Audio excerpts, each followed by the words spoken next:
Hello and welcome to PSC Panchayat the official YouTube channel of Omnisense Academy. हम अपनी lecture series में हमारी unit 4 को कवर कर रहे थे, जहाँ पे हम करप्शन के बारे में पढ़ेंगे। आज के हमारे टॉपिक है role of media and society family. Role of media, society and family in reducing corruption. किस तरीके से मीडिया, सोसाइटी या फैमिली हमारी हेल्प कर सकती है करप्शन को रिड्यूस करने में। ठीक है, तो पहले तो देख ले कि ये सारे सोर्सेस क्या है। मीडिया आपको इन्फॉर्मेशन प्रोवाइड करता है, आपको फोर्थ पिलर ऑफ डेमोक्रेसी कहा जाता है। वहीं पे family and society are the basic part of human nature, कि किस तरीके से वो ग्रो करेगा, किस तरीके से वो एक्ट करेगा, बहुत ज़्यादा डिपेंड करता है कि वो किस फैमिली बैकग्राउंड या फिर किस परिवेश में, सोसाइटी के कल्चर्स में कैसे करप्शन को या चीज़ों को देखा गया है। उसी तरीके से एक इंडिविजुअल की ग्रोथ होती है बाय मीन्स ऑफ सोशलाइजेशन। तो media and society and family दो अलग अलग तरीके से काम करेंगे हमें करप्शन रिड्यूस करने में। तो पहले हम मीडिया का पार्ट देखेंगे, फिर हम सोसाइटी एंड फैमिली का पार्ट देखेंगे। तो मीडिया में देखेंगे कि किस तरीके से उनका रोल होता है करप्शन कम करने में। पहला है they aware and inform people about corruption. वो लोगों को बताते हैं कि करप्शन क्या है, करप्शन किस तरीके से हो रहा है, करप्शन का मोड क्या है, कौन व्यक्ति है जो करप्शन कर रहा है। कई बार हमें खुद रियलाइज नहीं होता है कि हमारे साथ करप्शन हो रहा है। करप्शन के कई फॉर्म हो सकते हैं, इसके पहले भी हमने देखा। वो सारी चीज़ जहाँ पे व्यक्ति अपनी जगह का, अपनी पोजीशन का गलत फायदा उठाए for the personal means, for the personal growth is corruption. वो किसी भी फॉर्म में हो सकता है, मेंटल, मॉरल, ठीक है, इकोनॉमिक करप्शन, किसी भी तरीके से। तो वो बताते हैं, मीडिया हमें बताता है कि वो किस तरीके, क्या करप्शन क्या है और करप्शन कौन कर रहा है, किस तरीके से हो रहा है। वो सारी चीज़ों का इन्फॉर्मेशन, वो सारी चीज़ों की कॉन्शियसनेस ऑफ करप्शन, कि करप्शन क्या है और वो कैसे हो रहा है, वो कॉन्शियसनेस हमें कौन देता है? मीडिया देता है। कॉन्शियसनेस कॉन्शियसनेस अगेंस्ट करप्शन हमें कौन देता है? मीडिया देता है। ठीक है, कॉन्शियसनेस अगेंस्ट करप्शन हमें मीडिया देता है। फॉर एग्जांपल अरब स्प्रिंग क्या है? एक फिनोमेना है जहाँ पे बहुत सारी एक मूवमेंट चला था अगेंस्ट करप्शन, और वो भी एक मीडिया उसमें बहुत गहरा रोल निभाया था। मीडिया ने उसमें बहुत गहरा रोल निभाया था, इसलिए यहाँ पे अरब स्प्रिंग का एग्जाम्पल दिया गया है। ये मूवमेंट था करप्शन के खिलाफ, और इसमें मीडिया ने एक बहुत ही अपफ्रंट मूवमेंट में पार्टिसिपेशन का रोल निभाया था, इसीलिए यहाँ पे ये एग्जाम्पल दिया है। Second is upraising facts and data to uphold credibility information to raise issues of corruption.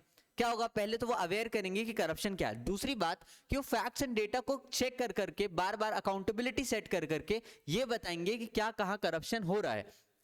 For example यहाँ पे मैंने पनामा पेपर्स का नाम लिखा है, या रिपोर्टर्स विदाउट बॉर्डर। इस रिपोर्ट में बताया गया था कि किस तरीके से लोगों के अलग अलग ट्रांजैक्शंस, लोगों की अलग अलग प्रॉपर्टी, बेनामी संपत्ति विदेश में है। फॉर एग्जांपल पुतिन का भी नाम आया था उसमें, उस रिपोर्ट में सचिन तेंदुलकर का भी नाम था, उन्हें भी प्रेजेंट होना पड़ा था और चीज़ों के बारे में बताना पड़ा था।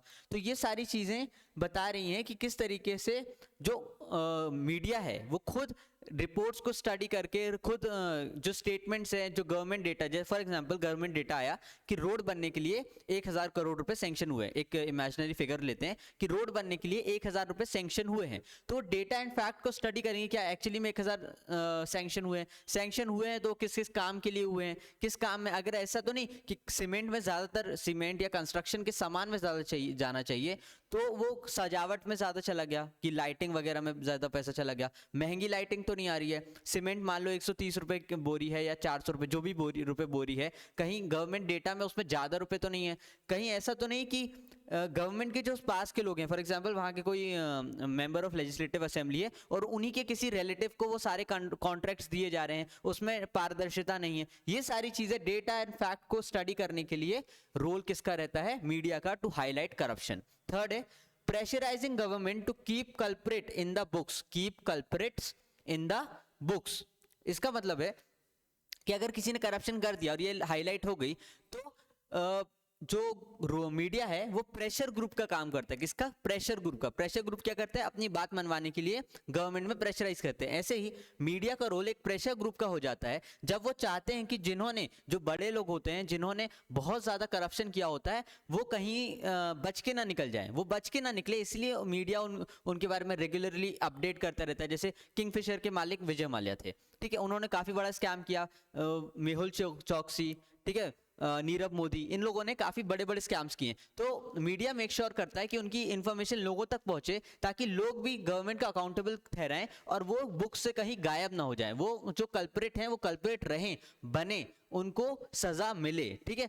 जैसे कि सहारा स्कैम हुआ था, तो सहारा स्कैम में भी उनके चीफ को जाना पड़ा था। अभी रिसेंटली आप देखेंगे कि सेबी की जो चेयरपर्सन थी, उन्होंने कुछ अकाउंट्स में हेराफेरी की थी, उनके ऊपर भी बहुत ज़्यादा मीडिया का हाईलाइट हुआ था, ताकि वो कहीं बुक से या रिकॉर्ड से बड़े लोग गायब ना हो जाए, जो हैं उन्हें एक्चुअली में सजा मिले। तो एक प्रेशर ग्रुप का काम कौन करता है? मीडिया करता है, ठीक है। उसके बाद raise the local and national individual issues.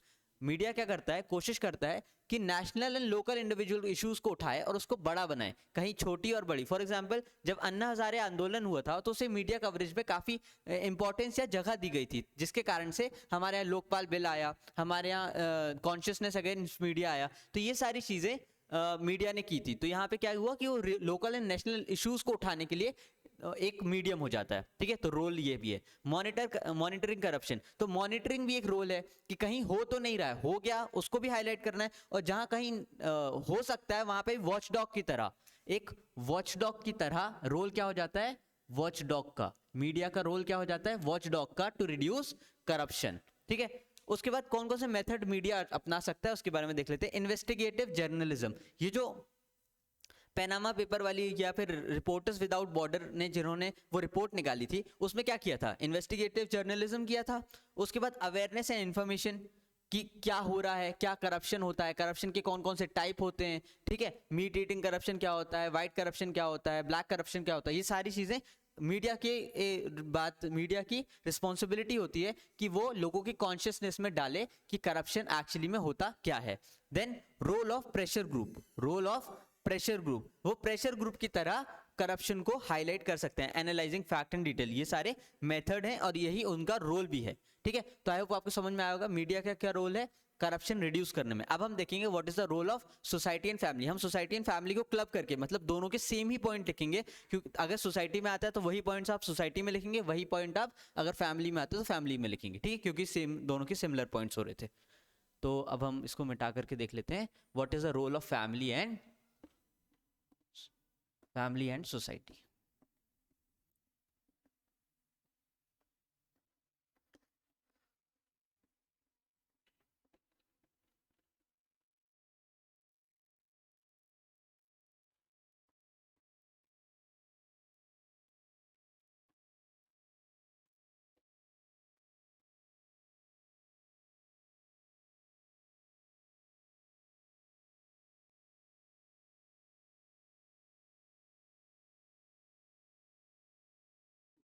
हम देख लेते हैं what is the role of family and society in reducing corruption.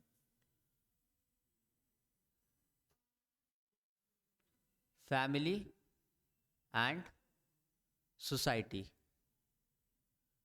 Role of family and society in reducing corruption. तो पहला रोल क्या है? First role is having intolerant behavior against corruption, having intolerant behavior, having intolerant behavior against corruption, having intolerant behavior against corruption, ठीक है।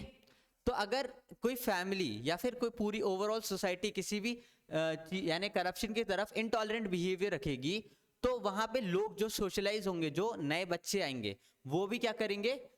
उसी method को, उसी तरीके को, उसी वैल्यूज को अपनाएंगे, उन्हीं वैल्यूज को अपनाना। For example Japanese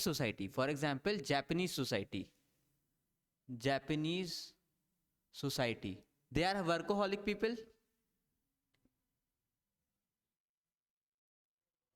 they are workaholic people and they try to maintain their values high. ठीक है, वैल्यू स्टैंडर्ड उनके बहुत हाई हैं और वो कोशिश करते हैं कि उनका करप्शन इनटॉलरेंट वे में हो. कहीं ना कहीं थोड़ा बहुत करप्शन हर जगह होता है, बट उनकी वैल्यूज के हिसाब से करप्शन मिनिमम बेसिक्स पे होना चाहिए. ठीक है, तो अगर सोसाइटी में बिहेवियरल चेंज लाना है तो इनटॉलरेंट बिहेवियर उनको रखना पड़ेगा. तो ये रोल है उनका कि they have to have a intolerant behaviour towards corruption. Second is should socialising role. Socialising role, इसमें क्या होगा? सोशलाइजिंग रोल में they should socialise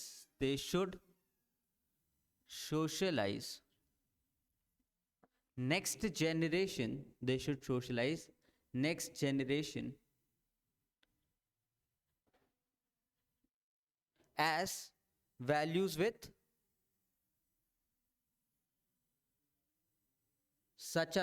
in such a way that they have positive attitude towards honesty, and negative attitude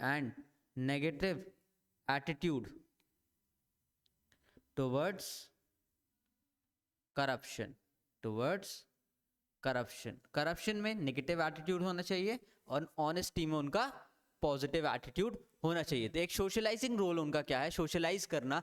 socialisation का मतलब होता है कि आप एक जनरेशन से नेक्स्ट जनरेशन में क्या वैल्यूज, क्या इंफॉर्मेशन, क्या तरीके, क्या कल्चर ट्रांसफर कर रहे हैं, दैट इज सोशलाइजेशन. ठीक है, तो आप अगर सोसाइटी या फैमिली दोनों का रोल यही है कि आप अपनी नेक्स्ट जनरेशन को ऐसे सोशलाइज करें कि उनके एटीट्यूड टुवर्ड्स करप्शन नेगेटिव हो और एटीट्यूड टुवर्ड्स ऑनेस्टी पॉजिटिव हो. इसी से हमारा करप्शन में रिडक्शन आएगा. ये रोल है. ठीक है, थर्ड देखते हैं.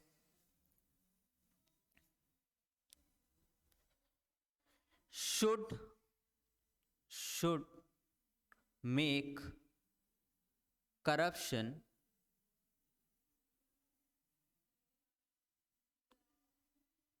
a topic of discussion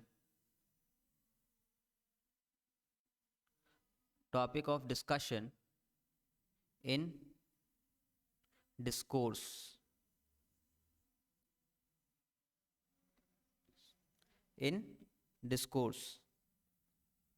ठीक है, करप्शन के टॉपिक को, करप्शन के इशू को उनको ऐसा नहीं कि दबा के रखना है या उससे बारे में बातें नहीं करनी. जैसे वो अपने बच्चों को फैमिलीज ये बताती हैं कि जब बड़े आए तो उनके पैर पड़ने हैं, किसी से नमस्ते करना है, उनसे कैसे बोलना है, कोई आपको कुछ दे तो थैंक यू बोलना है. इसी तरीके से जैसे से ये सारी इंफॉर्मेशन, ये सारी एटिकेट्स वो उनको सिखाते हैं, ऐसे ही टॉपिक ऑफ करप्शन को भी डिस्कशन ऑफ डिस्कोर्स बनाना चाहिए. उनका ये रोल है. उनका क्या रोल है कि topic of corruption must be topic of discourse. There discussion must be based on corruption as well. मतलब बाकी चीजों के साथ साथ उनको डिस्कशन ऑन करप्शन भी होना चाहिए.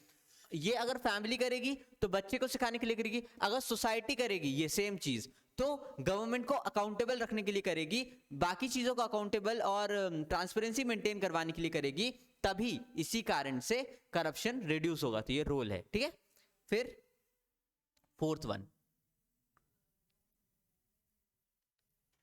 role is to involve such practices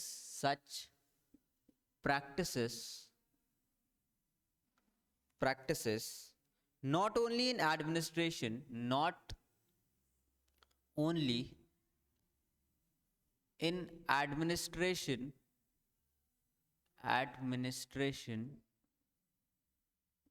but in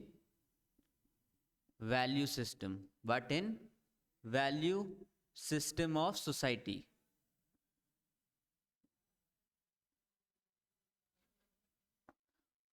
For example, same negative attitude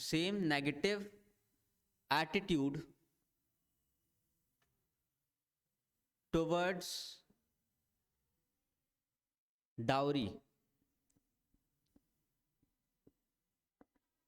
dowry एक टाइप का करप्शन है। कैसे डाउरी एक टाइप का करप्शन? कैसे? करप्शन की डेफिनेशन में हमने पढ़ा था कि जब एक इंडिविजुअल अपनी पोजीशन का गलत फायदा उठाता है अपने पर्सनल बेनिफिट या गेन के लिए, that is corruption.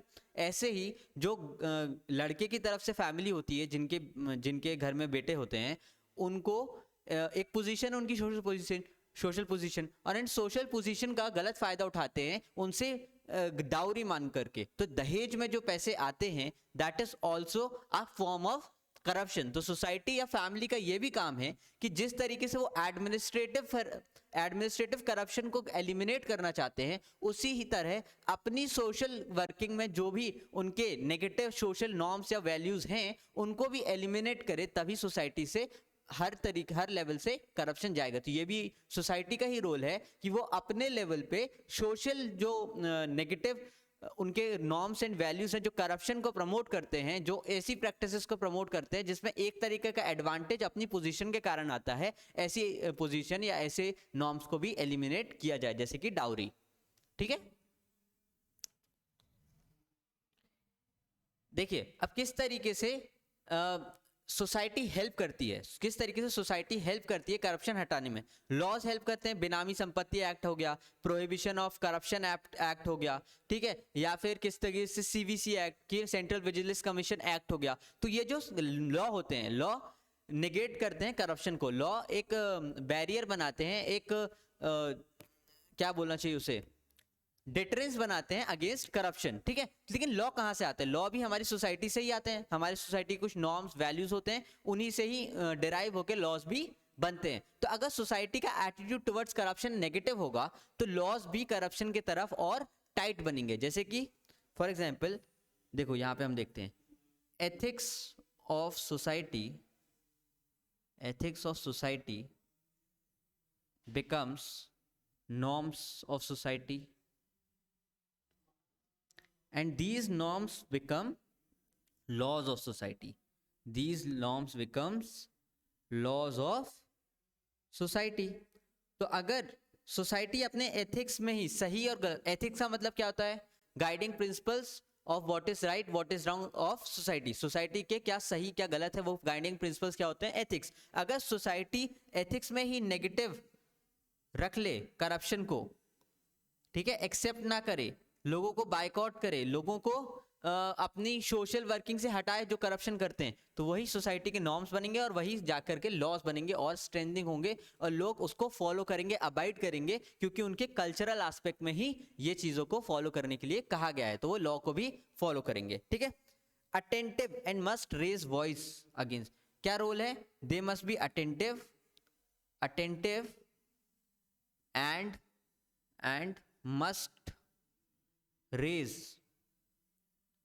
must raise voice against, ये भी रोल है उनका, वॉइस भी उठानी है अगेंस्ट करप्शन। अगर आप करप्शन के खिलाफ आवाज ही नहीं उठाएंगे तो करप्शन तो होता जाएगा। ठीक है, इसके लिए अन्ना हजारे आंदोलन का जिक्र करें यहाँ पे। एग्जाम्पल में अन्ना हजारे आंदोलन, आंदोलन अगेंस्ट करप्शन, उसमें कितने लोगों ने पार्ट लिया था? Against corruption.